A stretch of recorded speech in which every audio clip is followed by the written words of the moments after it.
You are enough. If we could really get comfortable and confident about who we were created to be, about everything, even the things that are perceived imperfections, it's so beautiful and gorgeous and intentional and needed. And I just want women to walk in that. Welcome to the One Girl Revolution podcast. It's your girl, Kate Bryan. The One Girl Revolution podcast highlights the stories of everyday women who are changing the world through their lives. Every week, I talk to inspiring women and girls who are doing something incredible to make a difference in the world. Please subscribe to the One Girl Revolution podcast on Apple Podcasts, Spotify, Stitcher, iHeartRadio, YouTube, or wherever you listen to podcasts. You can find us on social media, Facebook, Twitter, and Instagram at One Girl Revo. That's the number one girl, REVO. We're on YouTube at One Girl Revolution, the number one Girl Revolution. And you can find all of our social media links, videos, podcast episodes, and so much more on our website at onegirlrevolution.com. That's the number one girlrevolution.com. On today's episode, we talk about how life is a journey. Life is full of so many chapters, good and bad, throughout our lives. We're just on a journey. There are so many chapters, some difficult, some joyful, so many things that we encounter throughout our lives, so many things that we have to overcome, and good and bad things throughout our lives and things that we experience really lead us on this journey through life. Every moment, every experience is just one glimmer, one instance, one chapter in our lives. And we're living in the now. So don't let your past run your life or thoughts about what your future may hold you back from who you are and who you were created to be. Embrace today. Embrace where you are right now. Embrace who you are right now. Don't get consumed by what your 2022 self is going to be or where you're going to be or what you want to accomplish in that time. Embrace where you are right now. And there's a freedom in that. Let go of the timelines that you've created for yourself or that someone else has created for you. Embrace today. On today's episode, I'm so excited to welcome Lydia Lucas. She's a wife, a mama, a minister, an author. She's director of volunteer services at New York City Relief, and she does so much more. This woman is absolutely incredible. Lydia and I connected about a year ago when we were right in the thick of COVID, and I was reaching out to New York City Relief and asked if someone could come and do an Instagram Live for One Girl Revolution, and Lydia answered the call. But this woman was not just a commentator. She wasn't someone just on for a few minutes to talk about the work of New York City Relief. This woman brought it. She was full of so much hope and brought so much inspiration to me and everyone who is watching. And I'm just so excited to have her on the podcast because this girl does it again. She will fill you with so much hope, so much inspiration. She will empower you. She will encourage you to look at your life in a totally different way. Lydia Lucas is incredible. I'm so honored and excited to have Lydia on the podcast to share her life journey. She talks about so many different things that she's gone through, that she's been through, that she's overcome. She got pregnant in college and became a young single mama. And that chapter in her life, that was just one of many chapters in her life that she shares about in this podcast episode. But that one chapter is a piece to her story, and it really led her on an incredible path of empowering and elevating others and their stories. Lydia shares so much wisdom and inspiration. She talks about her new book, her work with New York City Relief, and so much more. You don't want to miss this inspiring and empowering episode of the One Girl Revolution podcast. So without further ado, here's my girl, Lydia Lucas. Lydia, welcome to the One Girl Revolution podcast. Thank you so much. I'm so excited to be here with you. I'm so excited to be here with you. And you and I met actually because I cold called New York City Relief a year ago when COVID first hit. And I was like, hey, I really want to have somebody on to talk about your work. And you and I did an Instagram Live, which I still go back and listen to because it was so full of wisdom. And now I'm excited to have you on the podcast to share more about your story, your work, your book. There's so many things that I want to talk about. But before we get into all of that, I would love to hear from you. Who is a One Girl Revolution in your life? Who is a woman or girl that's inspired you? You know, I have to say it's my grandma, who I'm named after. So my grandmother came here from Puerto Rico, and she was a young girl when she came. And just thrived in New York City, in El Barrio, as it was called, Spanish Harlem, and got married, had children, and then she and my grandfather separated. And so she was this single mom raising kids, not with much formal education. And when I tell you that she was a go-getter, she would take work wherever she found it. She was working for her kids. And then on top of that, was very community minded. And so she spoke English and was able to help others, seniors, others who didn't speak the language, to be able to navigate different services. I mean, she just did so much, really partnered with a nonprofit organization that's huge in New York, called the Children's Aid Society, and helped to get mental health services instated. Now we're talking about, this is the 1960s and the 1970s. Mental health, no one was really talking about it like that, but helped to get those services in place. I mean, she's just amazing. I lost her when I was 3 years old, but her legacy lives on. She was my bestie from the time I was born until I was 3. And they even named a playground after her there because of her impact on the community. So that courses through my veins. That is my inspiration, my namesake. And when I think about a one girl revolution, I think of my grandma. I love that so much, and how you mentioned the word legacy. All of us, I feel like we should talk about that more, because even though you only experienced her life for a couple of years, your own experiences, you heard so many stories about her, and even just knowing about the different things that she's done, she's left a legacy behind. And now you're able to carry on her legacy. And I think that's so important for women in particular, to remember that we're building our legacy and that will carry on for generations and generations to come. Yes, absolutely. Nothing that we do is in a vacuum. Right. Everything is going to have impact. And so, and we don't have to put pressure on ourselves and think, what I do today, but it can be exciting. It can be exciting to think that the little thing that I'm doing today can just reverberate throughout everyone who comes after me. Yeah, I love that so much. Lydia, I want to talk about your life. So I'd love to rewind and talk about those early days, who you are, where you're from. You obviously shared a little bit through your grandmother's story, but I'd love to know more about your own life journey.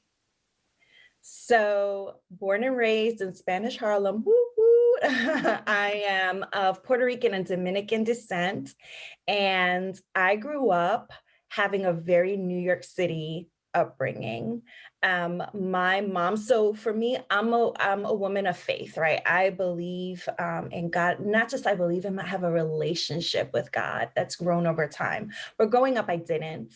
And so I grew up, and there were certain things that happened in my life. Like I experienced sexual abuse, trauma, and some other things that sort of, I think, awakened certain things in me, and also sort of created this foundation that wasn't the right foundation, right? And so for a lot of my upbringing, my thought was, how do I get out of where I am and be better? How do I create for myself another life? That's always what I wanted to do. I wanted to be a star. Like, I wanted to make tons of money. I wanted to have everything that I thought was the dream. And there's nothing wrong with dreams, but I wanted it so badly that I sort of would shoot myself in the foot every time I went after it, because I went after it in a way that didn't serve me, in a way that compromised me a lot of times, because all I could see was that this is what I want and this is how I have to make it happen. Um, and so throughout my upbringing, and I talk about this in the book that I've written, throughout my upbringing, I did have like these moments where I got to know God and who he was, and it was really inspirational. And then I was like, that's cool, but I have an agenda. There are things that I need to do, and God is this big thing in the sky. I don't relate to that. I relate to what I need in the here and now, what needs to happen in my life. And so I really pushed forward in those things. But I have to say, Kate, there was something in me that always felt like I needed the affirmation of people.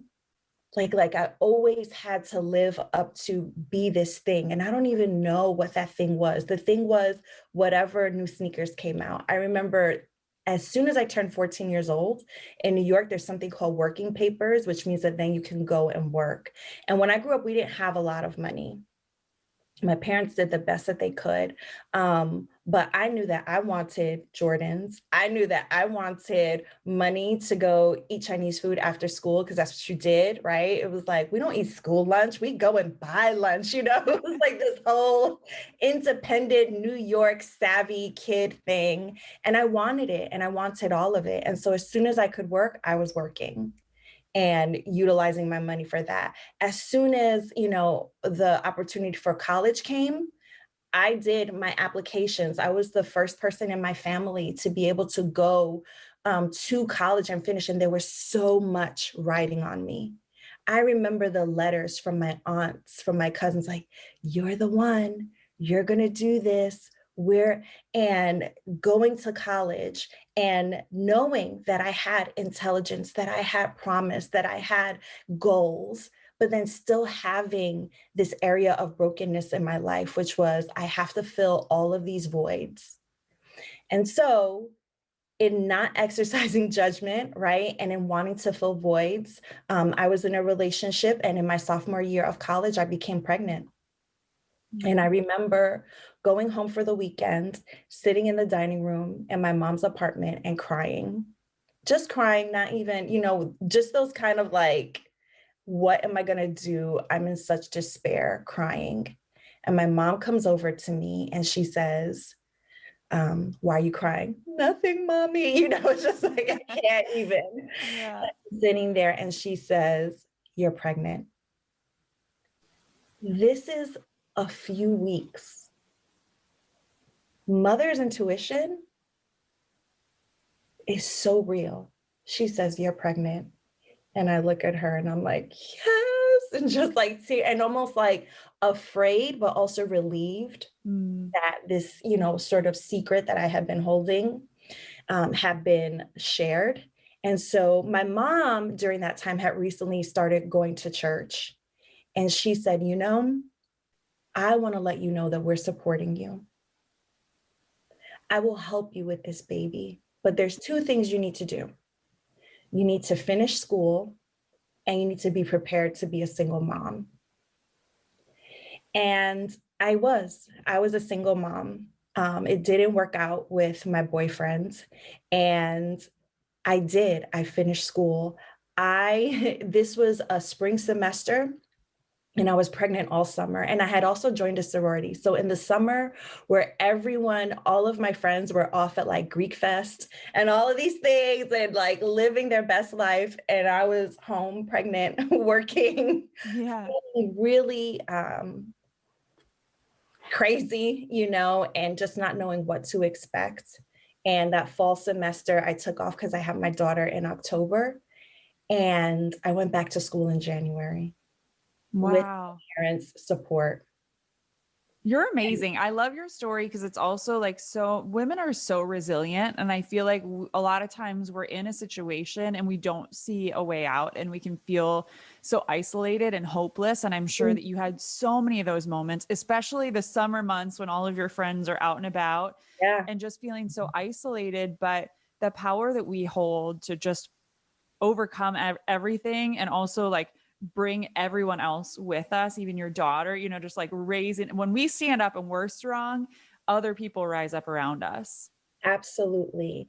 And there was a renewed sort of fire in me that I had because now I knew that it wasn't just about the life that I wanted to create for myself. It was for this little girl.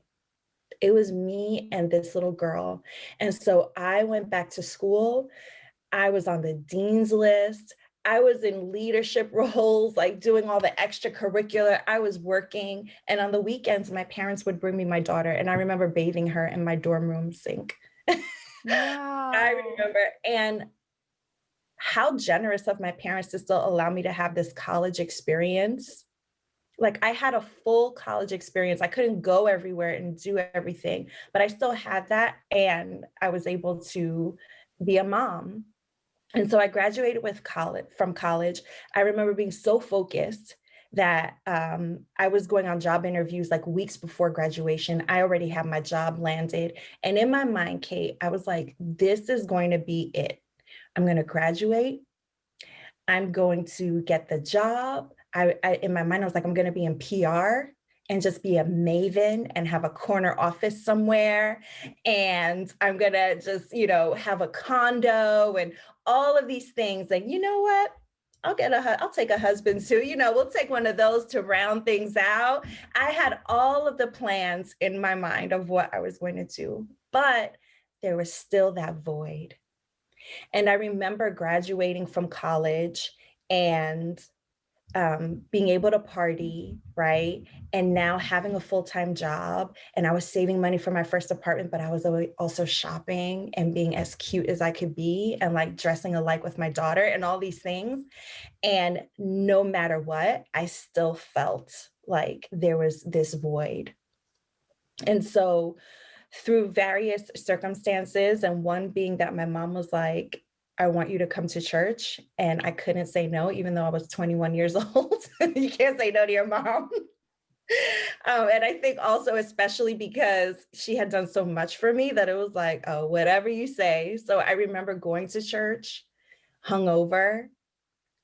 I remember going to church and hiding in the balcony because I was like, there's a part in church, not now, but back then where you would greet each other like midway and say hi. I was like, I can't say hi to these people.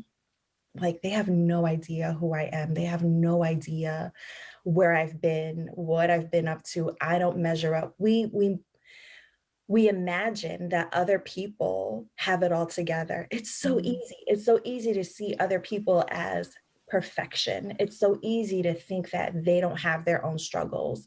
And here I was, really just hiding from everyone, because I was like, if they knew, they wouldn't want me around. And it was the same thing with God. I was hiding.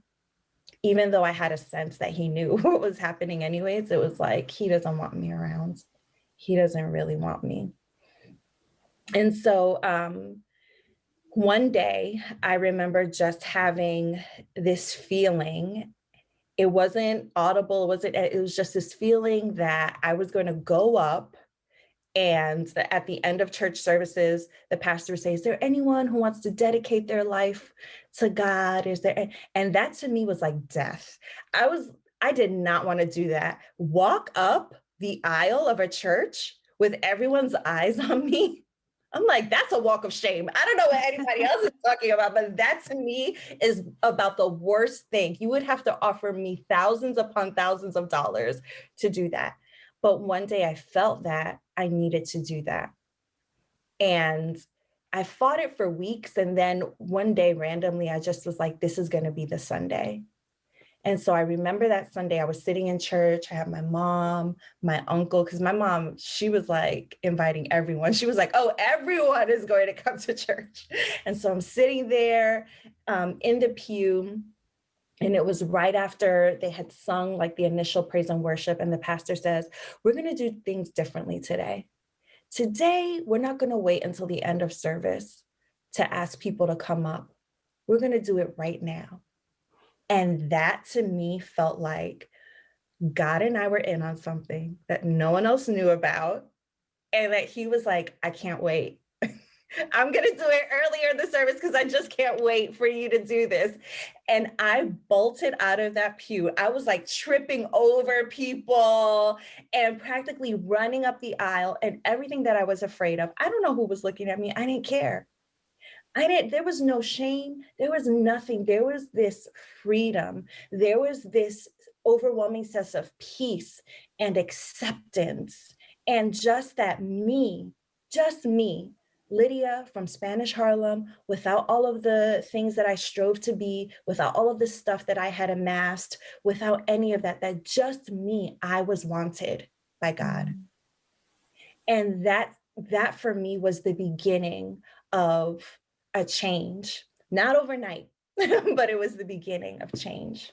Yeah, I'm glad that you shared all of that, because I think there are so many people that have experienced this shame or difficulty, whether it be in a faith community. I know we all have our own experiences, right? Where you've been in a situation and you feel shame or you feel ousted by someone. And it's not just a faith community, it's also family situations. All of us have all these different experiences. And I truly believe that all of those experiences lead us to who we're supposed to be and who we're supposed to become. And even those difficult situations, they can really lead us to where we're supposed to be. And your life, I think, really, because you've been through so many different things like that, and even those moments that you may have felt shame or being ousted by your college community because you were a single mom or the church or whatever, like that's all led you on the path. And there's probably an empathy and a connection that you can have with people in a new way.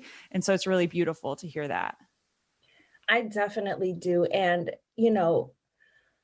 I think that what I experienced and what I want for all women is that sense of belonging and safety that no one else can give you. Because there's always going to be rejection. There is always going to be folks who are naysayers. There are always going to be people. There is no shortage of people to judge in this day and age, right? We can't do anything. If I do something, somebody's not going to like it. Just bet on that. But when you know who you are, when you find out who you are, when you give into the journey of finding out how loved you are and how beautiful you are just the way you are, then I think that it makes living in this world that can be pretty harsh, it gives us a power and a resilience.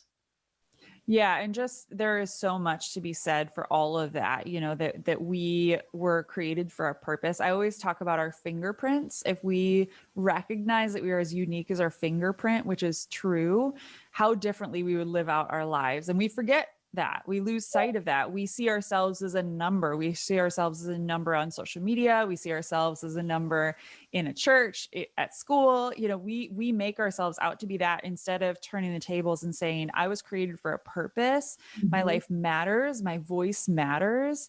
And not kind of paying attention to the numbers or paying attention to the celebrity, like even what you were talking about, that we have these big ideas and big dreams that we're going to be this hotshot PR person or whatever it is. If we just kind of went internally and said, what was I created for? Even if it's the little things, those can have a massive impact. Absolutely. And so from there, I learned, this was me. If you want to know the person who had to learn the hard way, I'm just going to go ahead and raise my hand. That was me. I learned everything the hard way.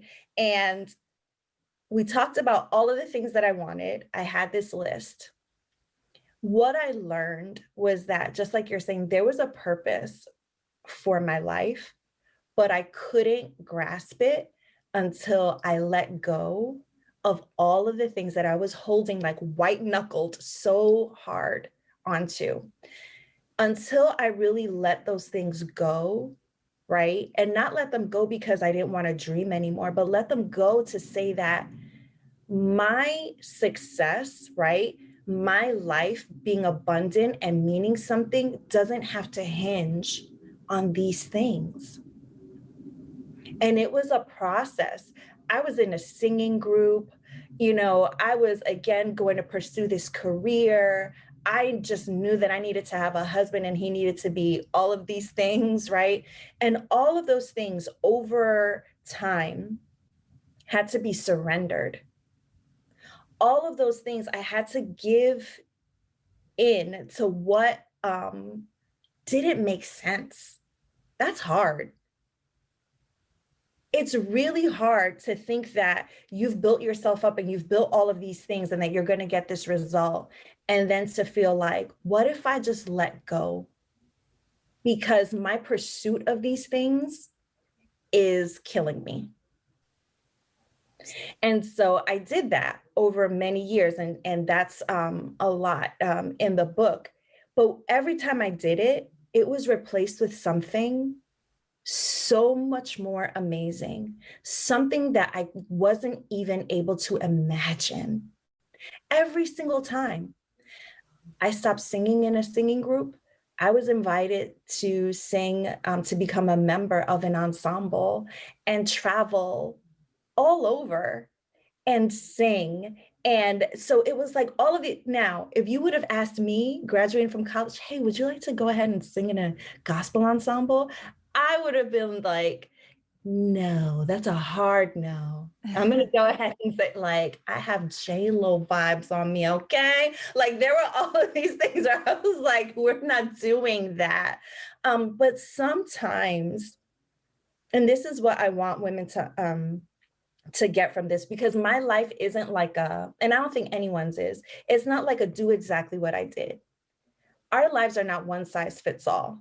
We have journeys and we share them, because there is a principle in place, not because you're supposed to emulate someone's life exactly and get their results. God is so creative that we all have a story that we get to live out. But the principle is the things that you want, check your heart. Like, why do you want it? What would happen if it didn't happen that way?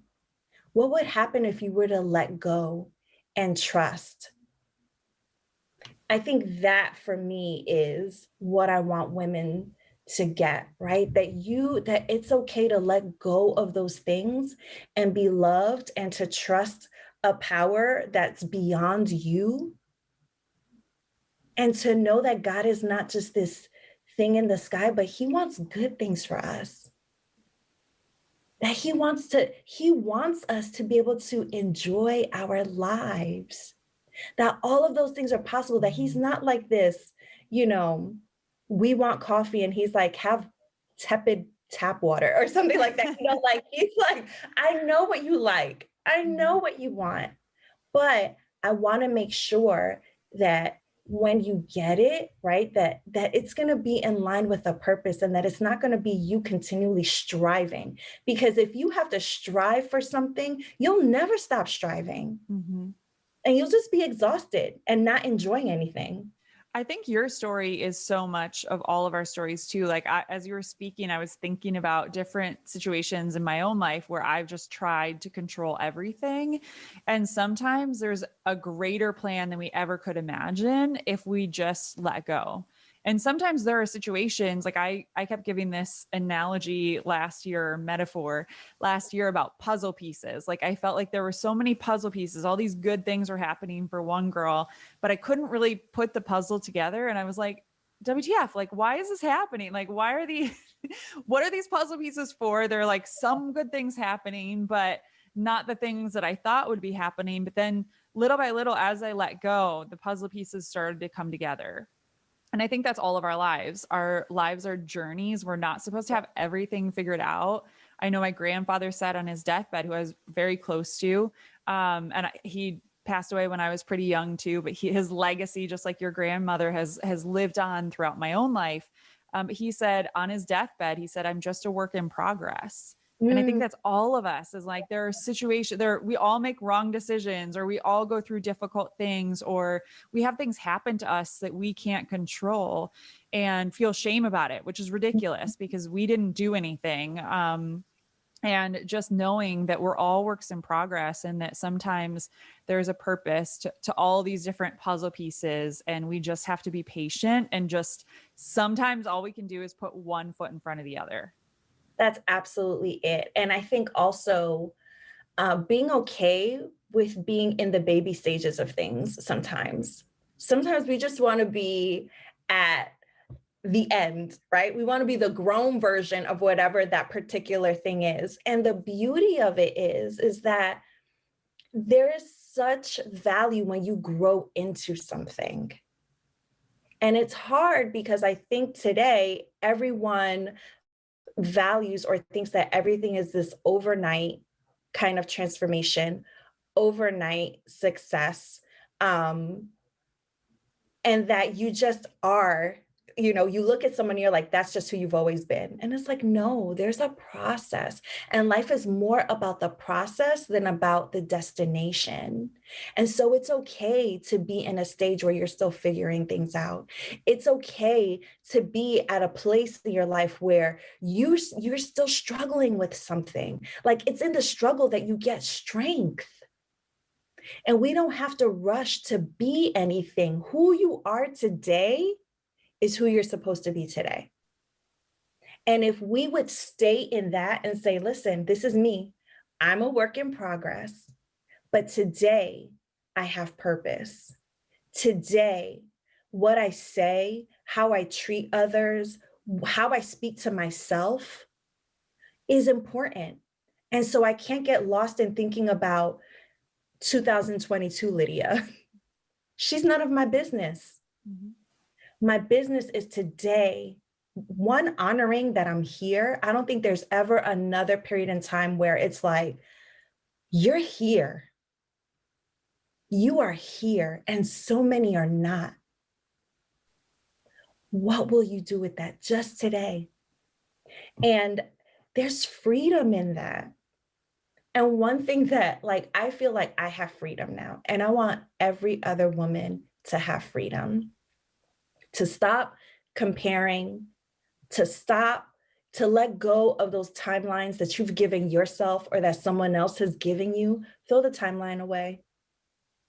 Throw it all away. And it's hard. I'm not going to sit here and pretend that, listen, it took me a minute, okay? Like I said, I took the long route. I took the long way, but that surrender, you'll never be sorry for it. I am so grateful for every moment that it took me, because I wouldn't be who I am today without it. Tell me about Lydia today. Tell me about your life now, because I know you shared a little bit about, I want to get into the book because I know that has a lot of connectors, and then New York City Relief, but tell me about your life today. So today, I'm a busy lady. Today. You are. But I love it. So I am a wife. I'm a mom. I'm a grandma. I am a minister in my local church. I am an author. I published a book in December of 2020. And I also work for an amazing nonprofit organization called New York City Relief. None of that is what I imagined, just right? To let you know. And I'm sure if we do another podcast episode, since we talked a year ago on Instagram Live, I'm sure if we talk a year from now and do a follow-up, there will be so many things that'll happen in between now and then, which I just love so much. I've been thinking so much about the past couple of months or the past year, and looking back, it's like, oh my gosh, had I thought about like March 2020, I never could have fathomed some of the things that happened, good and bad, right? Like, everybody had a lot of struggles and a lot of difficulties, but it's so beautiful just to take those moments to reflect. And so I was reflecting before you and I got on this Zoom call just about how much has changed for you over the past year, and so many beautiful things have come out of the past year. So I'd love to talk about the book before we get into New York City Relief. Yeah. Tell me about the book. How did it come to be? So I have a really interesting story. And I almost hate saying it because everyone has an interesting and beautiful story. But years ago, women would ask, because I have just such an affinity for women and sharing and encouraging. And so I'd be in conversation and women would ask me about my story, and even as it pertains to when I had first gotten engaged. And I would just give them, the small little elevator pitch version, or sometimes we'd be walking for a couple of hours down New York City streets and like have to stop and sit and talk. And every single time it would end with tears. It would end with the women saying, "This brings me hope." It would end with the women saying, "More women need to hear this." And so one woman in particular said, "This is a book." And I quickly was like, no, English was only my minor in college. Like, we're not, because we have such a good way of like casting things down quickly, looking at our qualifications and what we have. But that idea never let me go. over years. And I remember a couple of years ago, really, I had like chapters done and they'd be sitting in my computer and really feeling like it's time. And sometimes we sit with things. Remember, guys, I told you I take the long way. So this was years, right, that I had started writing this book. But then all of a sudden, something lit inside of me. And I knew that I didn't want to ever leave this earth and go before God and be like, yeah, all the thing that I know that you call me to do, I was too afraid. I was too busy. I was too distracted. I was too busy looking at my own qualifications to do it. Like, there's so many things that we could do and so many things we could be busy with. But usually there's something that's a passion. And man, we have to do those things. Like, you got to get it off your chest. You got to make it happen. And so I did that. I spent a lot of hours in coffee shops and my husband was like, go ahead. And I got it done. And so the title of the book is A New Thing: Finding True Love After Heartbreak and Disappointment. And it's my story. And it is a story of hope. It's a story of surrender. It's a very transparent story. Like, I share it all. And that's the other thing I feel like for me, when I was first coming up in my journey, everyone around me I perceived as perfect. And there weren't necessarily people who were sitting me down and saying, girl, let me tell you, this is, what I've dealt with. This is what I am dealing with. Because I feel like when we hear that, it's like, it takes a load off. It's so easy to think you're the only one. And so I in a very real manner, share my story, and share all of the ways that, I fell short and all of the ways that I was able to come back from that. And so that's my book. And it's been out for a few months and it's been such a blessing. It's such a blessing to get a random DM from a woman a woman in Texas, a woman who's saying, your story resonated with me. Your story, makes me want to make the necessary changes in my life and to surrender. That is inexplicable in terms of knowing that you're fulfilling your purpose. Just for women to know that they're not alone, that just like we've been talking about it, we all have these wounds, we all have these experiences that we've gone through, but knowing that we're stronger together. People always say that, but I truly believe that to be true. And that's the embodiment of One Girl Revolution. That's the embodiment of your book and your life and how you're living it out every single day, is we're just stronger together. Yeah, it is. And it's like, I want all women to win. I really want us to be able to live in freedom and confidence and feeling safe and feeling like we have something to add to this world, because we do. And so that's what I love to do. And I love, years ago when I didn't have this mindset, I felt that other women were a threat. And I would be threatened by other women's successes, because I had a scarcity mindset. And it was like, well, if she wins, there's not much left for me, right? And so I like to think of it like, I used to give women side eye all the time, like, that side eye. But I went from side eye to open arms, because I'm like, baby girl, there's room for all of us. We need each other. We need the gifts that we have. I need your gift. I need more. We need to hear more stories. We need to be encouraged. We need to not say, look at me, look at what I've done, but we need to say, girl, let's do this together. How can I encourage you? What can I share from my life in a generous, right, and transparent way, so that you can be encouraged to move forward? That I think is all of our calling. We all are called to that. If you could have one takeaway, if people had one takeaway from your book, maybe it's that, what would the one takeaway from your book be? I think that the one takeaway from my book is that it's never too late. Mm. Even if you took the long way, even if you feel like time has passed, right? That the timeline that you had, you've kind of been scratching it a few times, scratching the dates out and putting in a new one. Oh my goodness, it's not too late for you. It is not too late. There is still goodness for you in store. I feel like that's my entire calendar. I feel like I'm constantly scratching things out and being like writing a to-do list, and then it keeps getting pushed off. But it's true. It's never too late for anything. And if you have a dream, go for it. And if Yeah. you have a passion or something that's just on your heart to do, go for it. So I love Yeah, that. absolutely.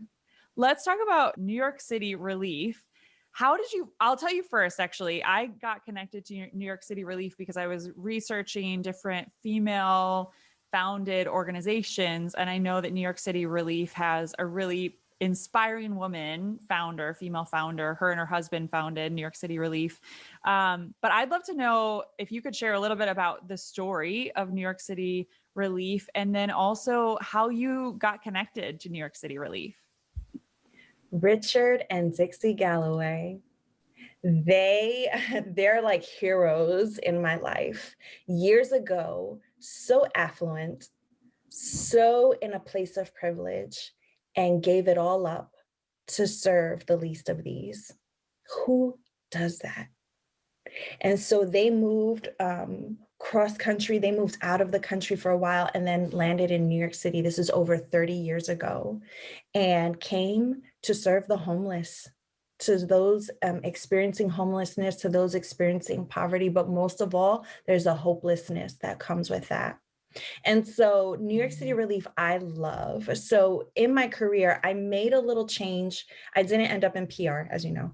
And so I ended up in nonprofit work. And I love it. And I think, again, that's my grandmother in me. But in my church, I had volunteered with New York City Relief several times over the years and loved it, loved the way it's done, because yes, we serve an amazing vegetable soup and bread and hot cocoa and beverages and all of these things. But it's not just that. It is seeing people. It is creating relationships. So we're in the same place. So if on Wednesdays we're in Chelsea Park, every Wednesday you can come to Chelsea Park and you're going to see us and we'll remember your name and we will, serve you and we'll follow up on where you are. And so it is this like meeting people's physical immediate needs, but then also seeing them and bringing dignity to them. And I know in New York City, the homeless are invisible. I grew up in New York and I was taught, no, no, no, no. You cross to the other side of the street, you don't engage, you stay safe, right? All of these things. But when I served for the first time and I talked to people and I heard their stories and all of my preconceived notions were just chipped away, I couldn't unsee it. I couldn't go back to a heart or a way of being where I just walk by and ignore. Like that was ingrained on my heart. It was engraved on my heart. And so I was working in New York City before we moved to New Jersey, and it was really hard. And because we were commuting with our kids and we never saw our house, that we finally owned a house and we never saw it because we were always going to or coming from New York. And I took a time out.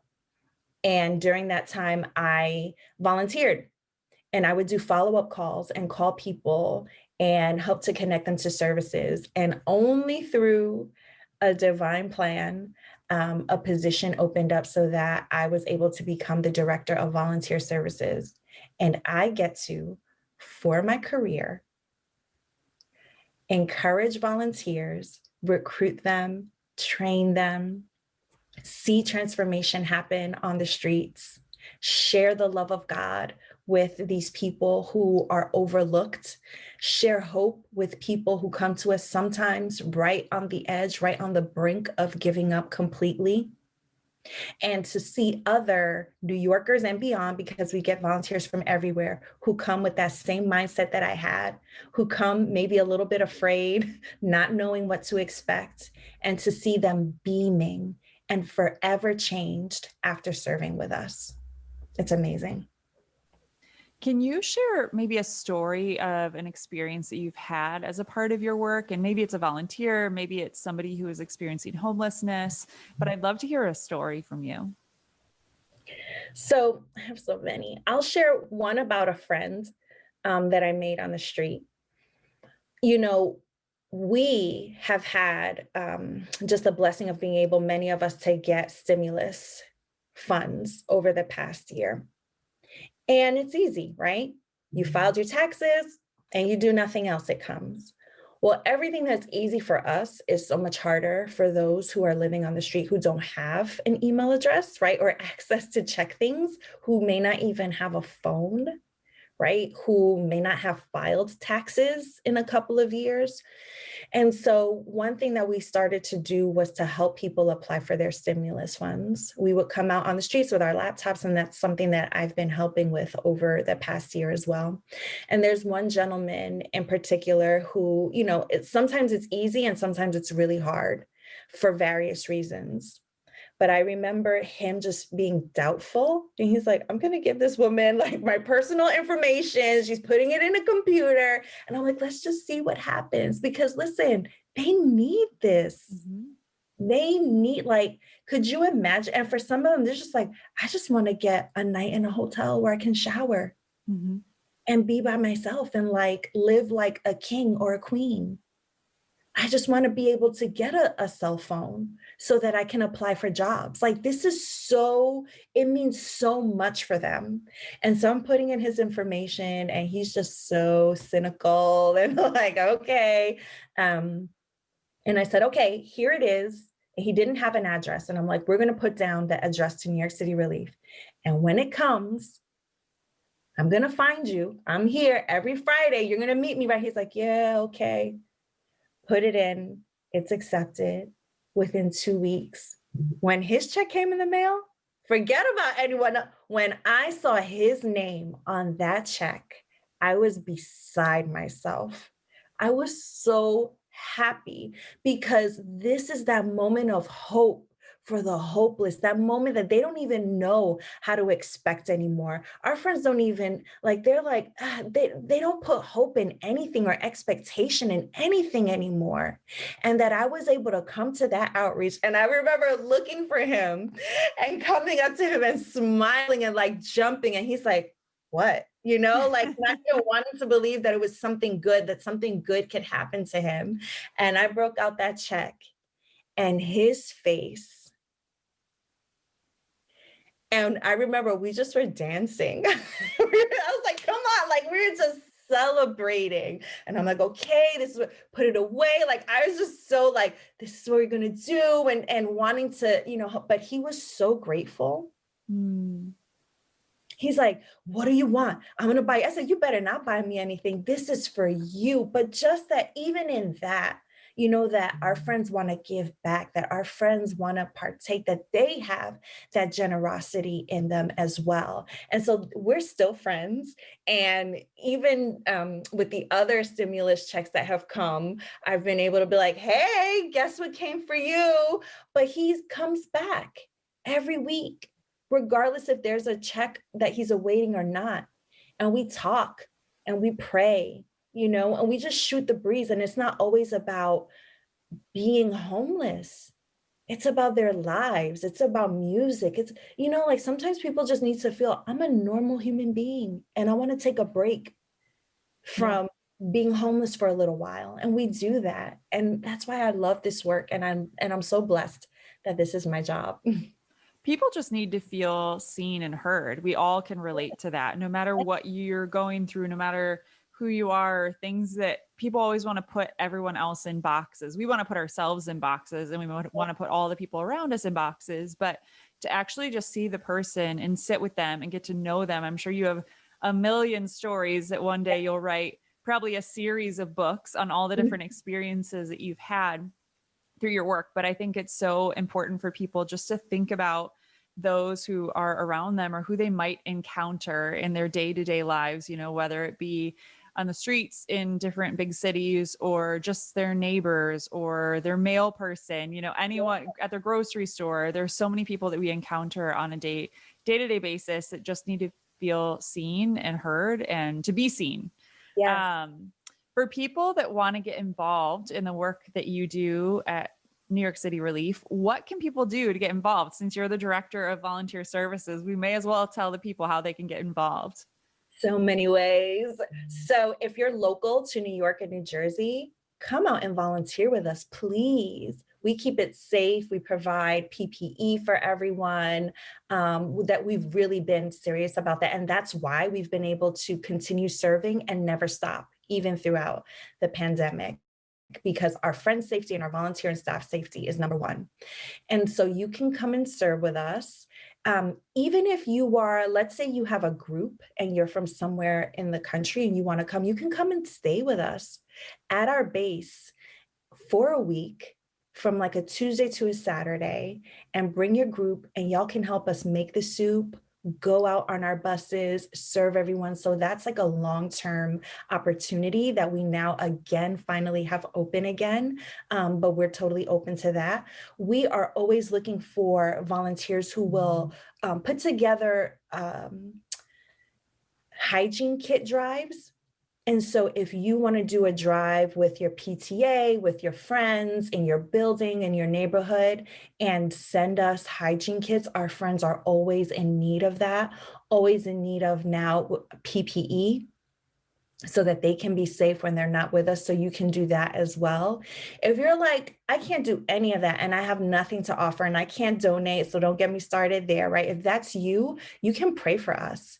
And we even have a way where you can go on our website and sign up for a slot so that you're just agreeing with us during the time of our outreach. And just praying that whoever comes to us, that they'll get the help that they need, that everyone will be safe, that we'll have favor, that people will receive hope. And so there's something for everyone to be able to serve with us. Lydia, you are a woman of many talents. You're involved in so many different things. I'm sure that you have a lot of things that are on the stove cooking. What's next for you? And maybe it has to do with New York City Relief or another book, or, I mean, there's so many things. What's next for you? So there's a lot related to the book. I already have my other book in mind and starting with that. So that's exciting. But if you follow me on social media, I'm always doing something. Like I show up on Clubhouse every week. We have these really great conversations that are girls only conversations where we encourage women and talk to women. I'm about community and I'm about really uplifting women. And so there's a lot coming down the bend. In May, the audio version of A New Thing is going to be released. I just finished recording that and we're editing it because I know that some of us can't sit down and read. We need to read, we need to listen while we drive, while we do laundry, while we cook. I hear you, girl. And so that audio version is coming out. And so just all of those things that are coming down the pike, I'm excited about. There's a group guide for A New Thing that's coming out. So if you and your girlfriends want to get together and read the book and discuss it, it's a group guide with discussion questions and all that kinds of fun stuff. So yeah, and New York City Relief, we're going to have some big changes happening soon that we're announcing. So next week is our virtual gala. And we're going to be making some announcements there. And so I'm just excited. It's springtime, Kate, and I feel like we've come out of like a really long winter. And there's so much that is blooming. There's so much that it looked like, well, there's nothing there. And now there are things growing where it looked like there was nothing. And so I'm just excited about that. And I'm excited to see what is going to come out of the ground that we thought that was dead for so long.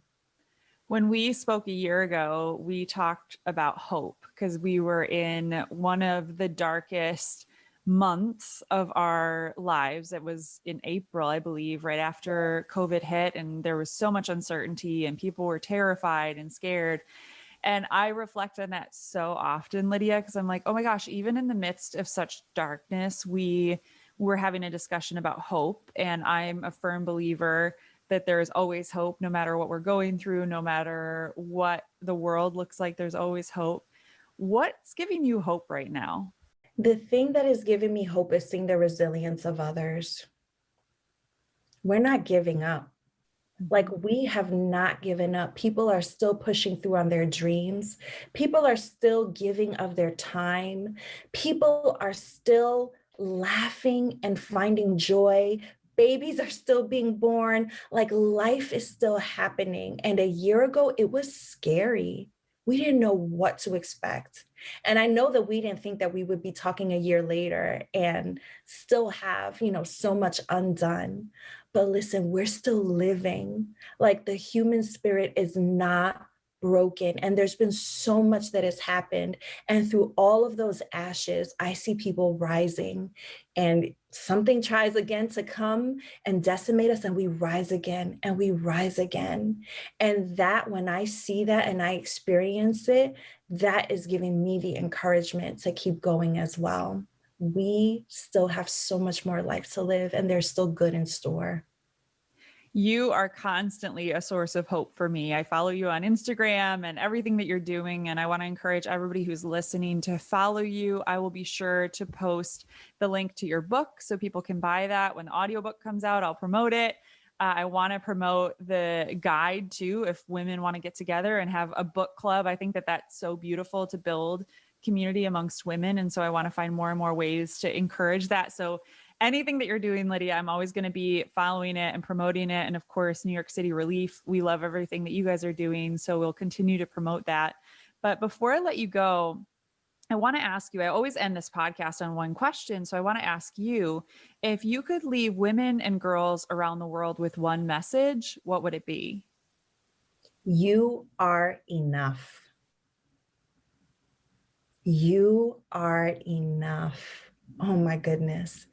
If we could internalize that, if we could really get comfortable and confident about who we were created to be, about everything, even the things that are perceived imperfections, it's so beautiful and gorgeous and intentional and needed. And I just want women to walk in that. Well, you are walking in that, and you are such an inspiration and a beacon to me and so many others. But Lydia, I'm so grateful for your time today. Thank you for being on the One Girl Revolution podcast. And thank you for all the great work that you do. Thank you for having me. This was so fun.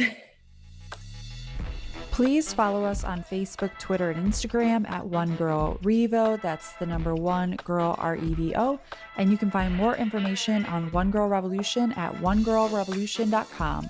That's the number one girlrevolution.com.